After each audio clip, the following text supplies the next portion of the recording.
এই মুর্শিদাবাদের একটা চ্যানেল আছে পল্লীগ্রাম টিভি না কি বলে, ওই একটা ফচকে ছেলে শফিক, আর এই মোবাইলের ভিতরে সব থেকে শিশুদেরকে সর্বনাশ করেছে এই মুর্শিদাবাদের একটা চ্যানেল আছে পল্লীগ্রাম টিভি না কি বলে, ওই একটা ফচকে ছেলে শফিক, একটা বাচ্চা মেয়ে বাচ্চা ছেলেও মোবাইলে বলছে শফিকের ভিডিও।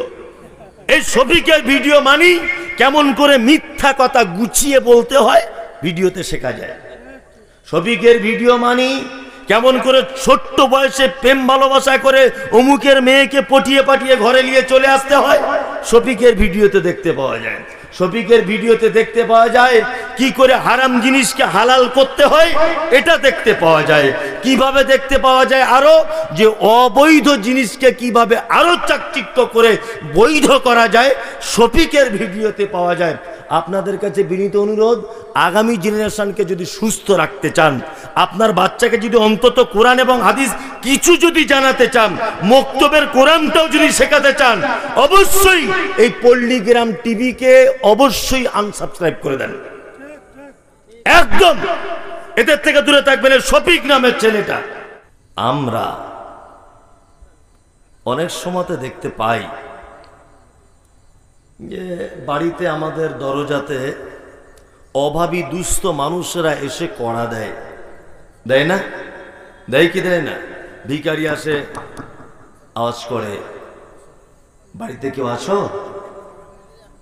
আপনার স্ত্রী তখন ধুমকি দিয়ে কথা বলে, খুব মেজাজ দিয়ে কথা বলে, এই এত সকালে এসেছো কেন? রাতে কি তোমাদের ঘুমায় না? আপনার স্ত্রী রাত 12টা পর্যন্ত টিভি সিডি সিরিয়াল দেখে ঘুমায়, এই 12টার সময় ঘুমায়, 9টার সময় ঘুম থেকে ওঠে। ফকির, তার তো রাতে ঘুম কম হয়, সকালে চাউল নেই, ডাল নেই, বাড়িতে কিছু নেই, এই টেনশনে সে ঘুমাতে পারে না, তাই না? ওই জন্য সকালবেলা সকাল সকাল করে আসে। তো ও আসলে আপনি ধুমকি দেন। অনেক সময় দেখতে পাওয়া যায় যে মাদ্রাসার একজন যোগ্য শাইখুল হাদিস কোথায় গেছে মাদ্রাসার আদায় টাদাই করতে, ওনার থেকে অনেক নিচু স্তরের মানুষ এমন ভাষাতে কথা বলে, সালাম করলে উত্তরটা পর্যন্ত নিতে চায় না, মোটর সাইকেল নিয়ে শাট করে সাইড দিক দিয়ে বার হয়ে বাড়িতে চলে যায়। যায় না? যায় কি যায় না? তার মানে ও ভেবেছে যে মাদ্রাসাকে ফাঁকি দিয়ে দিব। বাড়িতে ফকির মিসকিন এলে অনেক সময় বলে মাফ করে দেন।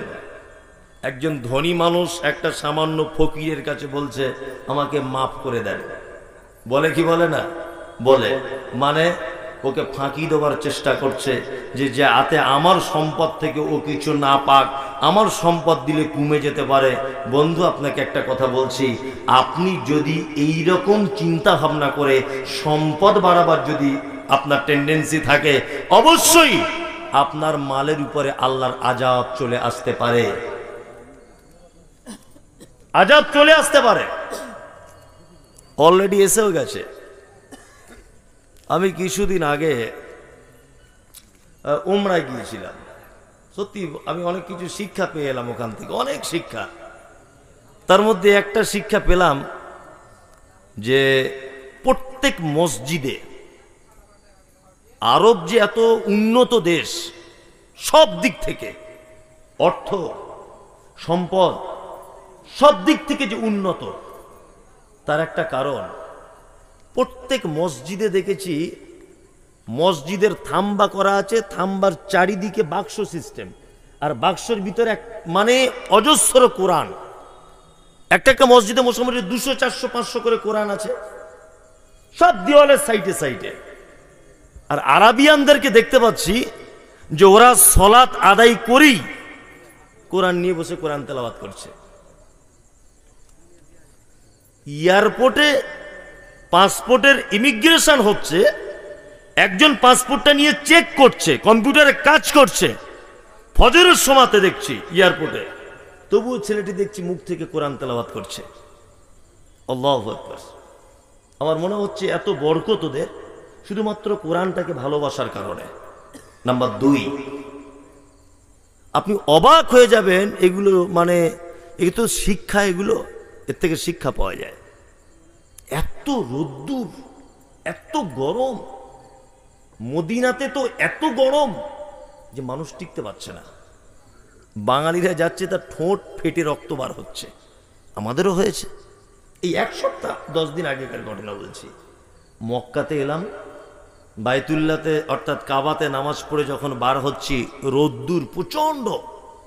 ঠিক এই রকম বয়সের ছেলেগুলো, এই রকম 10 বছর 12 বছরের ছেলেগুলোকে দেখছি স্কুল ব্যাগের ভিতরে সব ছোট্ট ছোট্ট পানির বোতল। আল্লাহু আকবার। প্রতিটা হাজি সাহেবকে ফ্রিতে ফ্রিতে বিতরণ করছে, হাজি হাজি পানি নেন পানি নেন। আল্লাহ, প্রতিটা মানুষকে খাজুর এমনিতেই দিচ্ছে, এমনিতেই যত পারবেন খান। এশার নামাজ পড়ে বার হতাম কাবা থেকে, ওই আমার সঙ্গে ওই ছেলেটাও ছিল পাঞ্জাবি পরে, ও আমার সাথী হিসাবে ছিল ওখানে। তো ওখানে গিয়ে দেখলাম নামাজ পড়ে বার হচ্ছি, বিরিয়ানির প্যাকেট, দামি দামি খাজুর ফ্রিতে দিচ্ছে, গাড়ি করে গাড়ি গাড়ি মাল রাস্তার ধারে দাঁড়িয়ে যাচ্ছে, ফ্রিতে বিতরণ, যে যত পারছে নিয়ে পালিয়ে যাচ্ছে। আল্লাহু আকবার। ওদের জীবনে এত সফলতা, এত বরকত, এত কিছু, তার কারণ হচ্ছে এই 2টি জিনিস। 1, কোরআন বেশি বেশি তেলাওয়াত। 2 নম্বর হচ্ছে দানের হাতকে একেবারেই লম্বা করে দেওয়ার কারণে।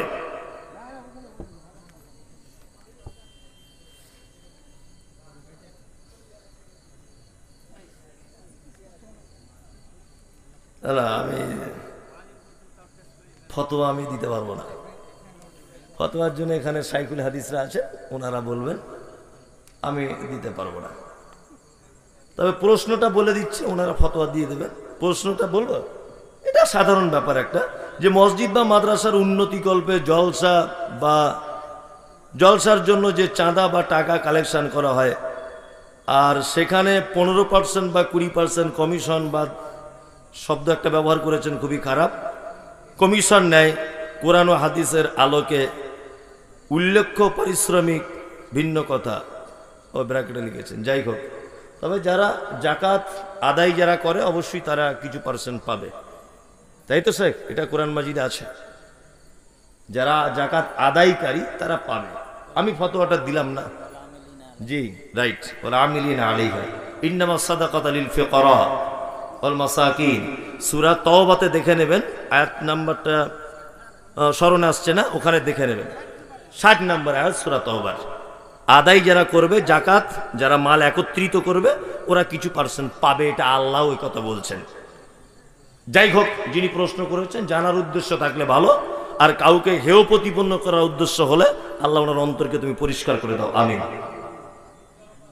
যে কথা বলছিলাম, যে আমি ওখান থেকে শিক্ষা নিয়ে এসেছি যে দানের হাত প্রশস্ততা। আল্লাহু আকবার। এমনিতে মানুষকে দিচ্ছে। আমাদের বাচ্চাদের কোরআন তেলাওয়াত বা কোরআনের শিক্ষা ব্যবস্থা আর মাত্র 4 থেকে 5 বছর, 10 বছর অপেক্ষা করুন, আর থাকবে না। থাকবে না নয়, থাকবে। মানে এই যে সুন্দর পরিবেশ কোরআন শিক্ষা মসজিদে বা মাদ্রাসায়, এই সুন্দর পরিবেশটা থাকবে না। তার সব থেকে বড় সর্বনাশ করেছে আমাদের এই মোবাইল। আর এই মোবাইলের ভিতরে সব থেকে শিশুদেরকে সর্বনাশ করেছে এই মুর্শিদাবাদের একটা চ্যানেল আছে, পল্লীগ্রাম টিভি না কি বলে, ওই একটা ফচকে ছেলে শফিক, একটা বাচ্চা মেয়ে, বাচ্চা ছেলে মোবাইলে বলছে শফিকের ভিডিও। এই শফিকের ভিডিও মানি কেমন করে মিথ্যা কথা গুছিয়ে বলতে হয় ভিডিওতে শেখা যায়। শফিকের ভিডিও মানি কেমন করে ছোট্ট বয়সে প্রেম ভালোবাসা করে অমুকের মেয়েকে পটিয়ে পাঠিয়ে ঘরে নিয়ে চলে আসতে হয়, শফিকের ভিডিওতে দেখতে পাওয়া যায়। শফিকের ভিডিওতে দেখতে পাওয়া যায় কি করে হারাম জিনিসকে হালাল করতে হয়, এটা দেখতে পাওয়া যায়। কিভাবে দেখতে পাওয়া যায় আরো, যে অবৈধ জিনিসকে কিভাবে আরো চাকচিক্য করে বৈধ করা যায়, শফিকের ভিডিওতে পাওয়া যায়। আপনাদের কাছে বিনীত অনুরোধ, আগামী জেনারেশনকে যদি সুস্থ রাখতে চান, আপনার বাচ্চাকে যদি অন্তত কোরআন এবং হাদিস কিছু যদি জানাতে চান, মক্তবের কোরআনটাও যদি শেখাতে চান, অবশ্যই এই পল্লীগ্রাম টিভিকে অবশ্যই আনসাবস্ক্রাইব করে দেন। একদম এদের থেকে দূরে থাকবেন। শফিক নামের ছেলেটা, সরকারিভাবে এদের ব্যাপারে ক্লেম করা দরকার, জনস্বাক্ষর দিয়ে এই চ্যানেলের ব্যাপারে অভিযোগ করা দরকার। সমাজটাকে রসাতলে দিয়ে দিচ্ছে, একদম শেষ করে দিচ্ছে এরা। লিখিত অভিযোগ দেওয়া দরকার এদের জন্য। শেষ কথা বলতে বলতে বলতে বলতে আপনাদের কাছে চলে এলাম, যেটা মাদ্রাসার একটা উন্নতি কল্পে জলসা, তাই না?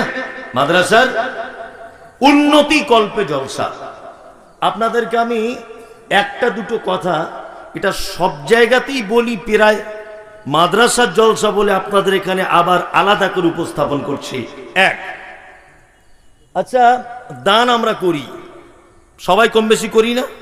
সবাই করি, মূল্যবান অর্থ থেকে দান করি, আলহামদুলিল্লাহ। দান যারা করছি, আল্লাহ আমাদের দানগুলোকে কবুল করে নিক। কি পদ্ধতিতে এবং কার জন্য দান করতে হবে, এটা আমি সব জায়গাতে বলি, আজকেও মিটনাতে এই কথাটাই বলবো। কোন জায়গায় দান করবেন এইটা বলে, কার জন্য দান করবেন এইটা বলি বক্তব্য শেষ করে দেব। এক, আপনাদের এখানে প্রতিটা মানুষের বাপ মা বেঁচে নেই, যাদের আছে তারা আব্বা মাকে কদর করুন। পৃথিবীতে দুটো মানুষের মাধ্যমে জান্নাত যাওয়া যায়, সেটা হচ্ছে আব্বা আর মা। এদের সেবা যত্নের মাধ্যমে কোথায় যাওয়া যায়? জান্নাত যাওয়া যায়। আমরা আলহামদুলিল্লাহ মিটনা গ্রাম বা অত্তর এলাকার আশেপাশের যারা এখানে বসবাস করছি, আমরা আমাদের পিতামাতার সঙ্গে সদ্ব্যবহার করি, ইনশাল্লাহ করি তো? করি, আলহামদুলিল্লাহ করি।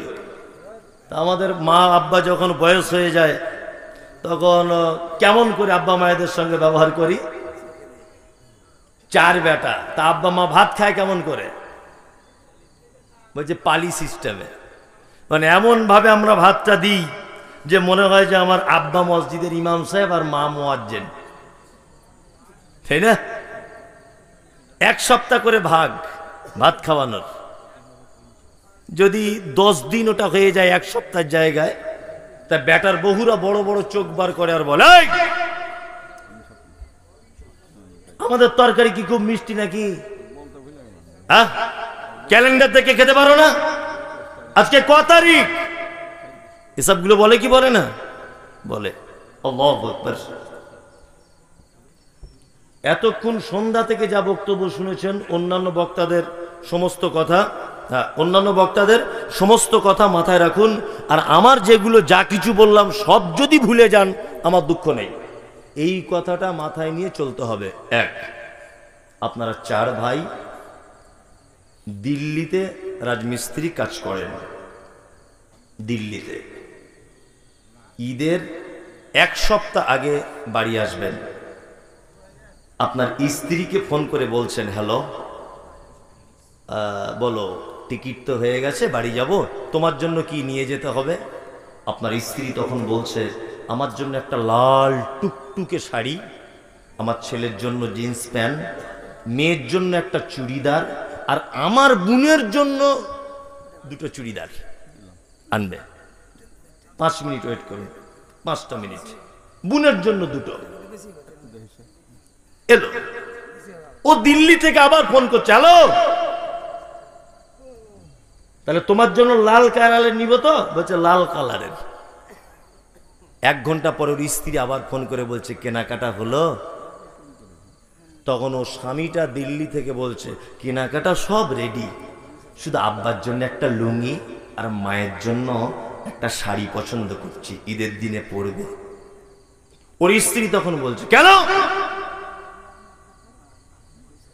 তোমার আরো 3টে ভাই রয়েছে, তাদের কেউ চোখে দেখতে পায় না? প্রত্যেক বছরে তোমাকে আব্বা মাকে জামা কাপড় দিতে হবে? বাড়ি চলে আসো। ও বইয়ের ধমকানি শুনে বাড়ি চলে এসেছে। 4 ভাই বাড়ি চলে এসেছে।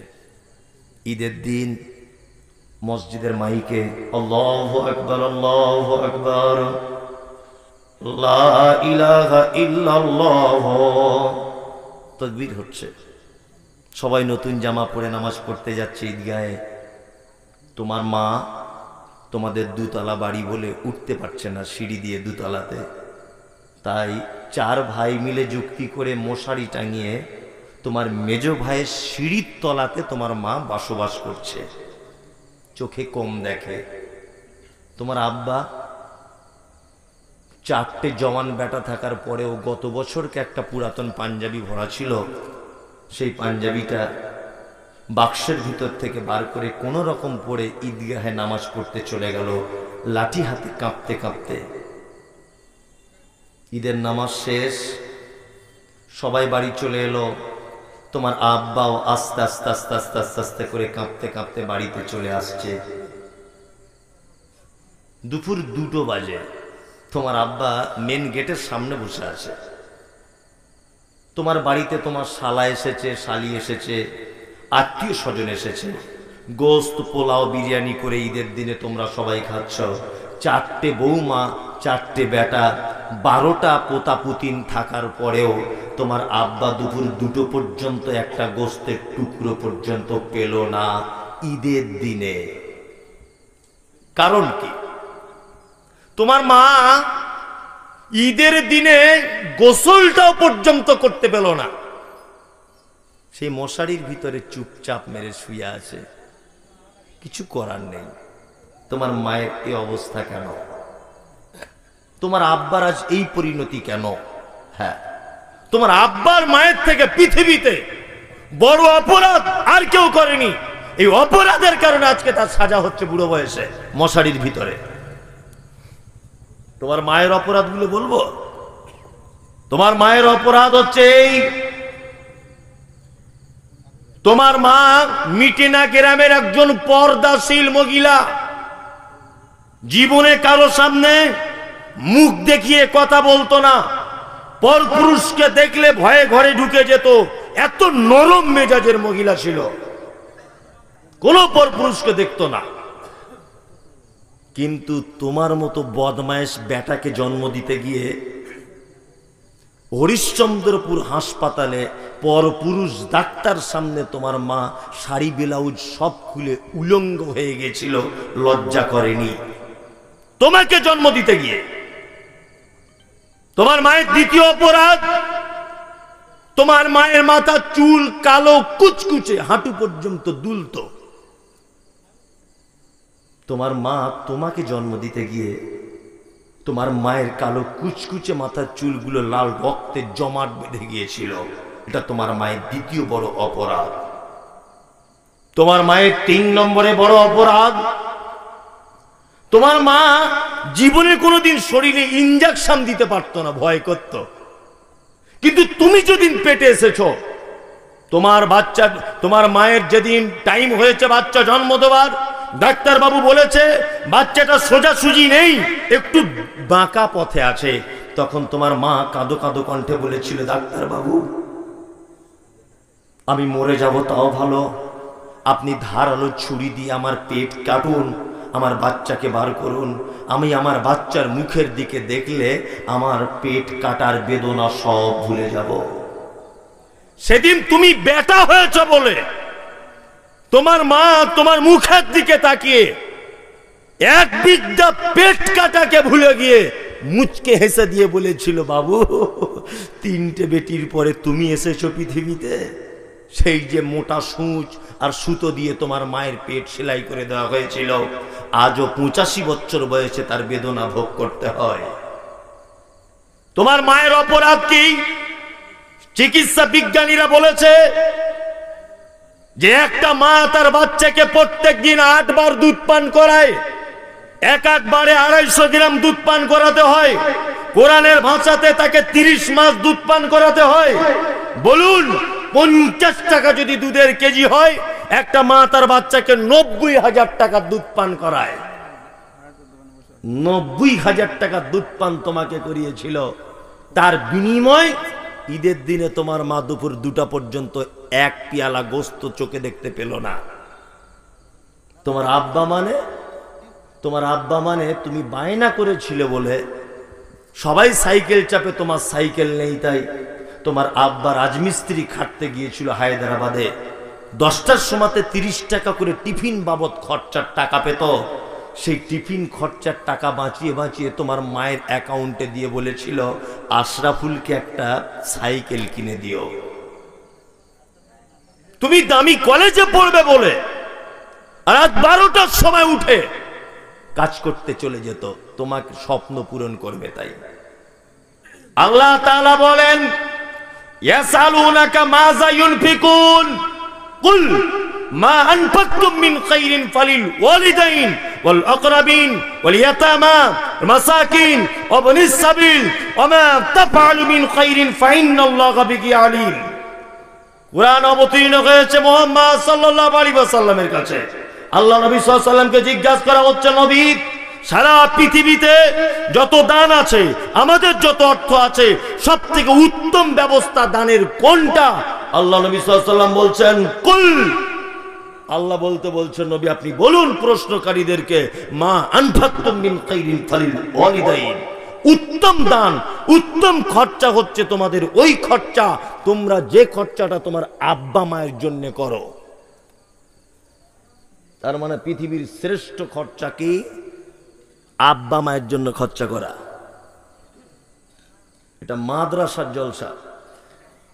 ওই একটা লোক বলুন তো যে আমার মায়ের জমিতে বসবাস করছি, আব্বার জমিতে বসবাস করছি, 90,000 টাকা দুধ খেয়েছি, তা আমার মায়ের জন্য আমি 20,000 টাকা মাদ্রাসায় দিলাম। একটা লোক বলুন তো দেখি, আছে? মাশাআল্লাহ। একটা লোক বলুন যে আমি আমার মা এবং আব্বার জন্য দিচ্ছি এই টাকাটা। আব্দুল জলিল দুলাল, জি, মাওলানা ইরফান সাহেবের ছেলে, জি, আলহামদুলিল্লাহ জাযাহুল্লাহ 45,000 টাকা। মাশাআল্লাহ। আমি ভেবেছিলাম হয়তো আদাই সব হয়ে গেছে, আমি তো জানি না যে এখনো বড় জিনিস আছে। আমাদেরই ছেলে সব। ও আচ্ছা আচ্ছা আচ্ছা, মাশাআল্লাহ মাশাআল্লাহ মাশাআল্লাহ। তারপরে 45,000 হ্যাঁ 45,000 আব্দুল জলিল। জি, আর এটা ইকবাল তা আর 5,000 দিলে তো 50,000 হয়ে যেত। হ্যাঁ দিয়ে দিবে। কই আব্দুল জলিল স্যার আছেন? হ্যাঁ আছে। কই? বড় বাবু জি আলহামদুলিল্লাহ। 45 যখন দিয়েছে আর 5,000 কোনো ব্যাপার না, আলহামদুলিল্লাহ। ওই মাওলানা সাহেব কই? ছেলে, এই মাওলানা সাহেবের ছেলে। মাশাআল্লাহ মাশাআল্লাহ। Assistant teacher. দেন যোগ্য। এটা যে আছেন জি এটা 50,000। ইকবাল হোসেন, গোবিন্দপুর, 50,000 নগদ 20,000। আল্লাহু আকবার। আল্লাহুম্মা সাল্লি আলাইহি আল্লাহুম্মা বারিক আলাইহি। সাবির আলী, এটা কি বেলসুর, বেলসুল 5,000 টাকা। 5,000। এগুলো আগে থেকে দেওয়া ছিল। আব্দুল জলিল বড় বাবু দিয়ে দেন। একটু দেখা দাও। পানির বোতল আছে এখানে? পানির বোতলটা দেখি। পানির বোতলটা অন্তত দেন আপনি 5,000 টাকা, যে আমার আব্বা মায়ের জন্য আমি দিব। পানির বোতল ম্যানেজ করো। এখানে ছিল যে মনে হয়, দেখো। বলুন কেউ আছেন? ছোটটা বাইরে চলে আসো নাকি? মনি সাহেব আপনি বোকা বলে কি আমরাও বোকা? আছো তো? টাকা হ্যাঁ হ্যাঁ সব দেওয়া হবে। জি আছেন? একটা লোক অন্তত বলুন যে আমি আমার আব্বা মায়ের জন্য, আপনি যখন বলছেন তো 1,000 টাকাও দিলাম। আমি 1500 টাকা দিয়েছি। ও মাশাআল্লাহ। কাসেমি সাহেব 1500 টাকা দিয়েছেন। মানে আসলে ভুলটা আমারই হচ্ছে, একই জমিতে তো বারবার চাষ দেওয়া ঠিক নয়। সন্ধ্যা থেকে চাষ চলছে, তাই না? কাসেমি সাহেব আদায় করলেন, আব্দুল জব্বার সাহেব। তারপরেও কই পানি নেই এখানে বোতলে? মাশাআল্লাহ। ভাই আবুল হায়াত একজন দিয়েছেন 500। আমাদের এই যুবক ভাই একজন আমাদের কন্ট্রাক্টর সাহেবের ছেলে জি আবুল হায়াত, ওই ভাইকে এখানে আসার জন্য অনুরোধ করছি। আবুল হায়াত কে আছেন? আবুল হায়াত জি এইটা একজন দিচ্ছে টাকা। হ্যাঁ টাকা নেন। কি নাম? আলহামদুলিল্লাহ আতাউর রহমান। আতাউর রহমান 5,000 টাকা। 5,000 টাকা। আল্লাহুম্মা সাল্লি আলাইহি আল্লাহুম্মা বারিক আলাইহি। এই 5,000 মাশাআল্লাহ জাযাকাল্লাহ। আর একজন দিলেন 500 টাকা। দেন ভাই দেন, 500 করেই যদি 20-50 জন দেন হইতে অনেক। জি দিয়ে দেন।